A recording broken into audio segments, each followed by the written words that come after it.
鏡頭換來看國際，中國福建的靖江市一間蚵仔工廠是發生大火，燒甲正猛，攏總造成28人死亡。另外，佇咧捷克一間有70棟歷史的蚵仔廠房嘛是火燒，好在這邊是無人傷亡。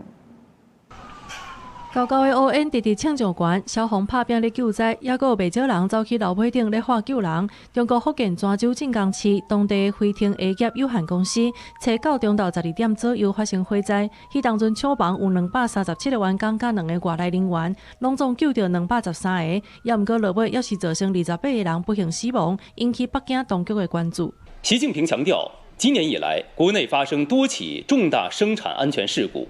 各地區各有關部門要深刻汲取教訓，更好統籌發展和安全。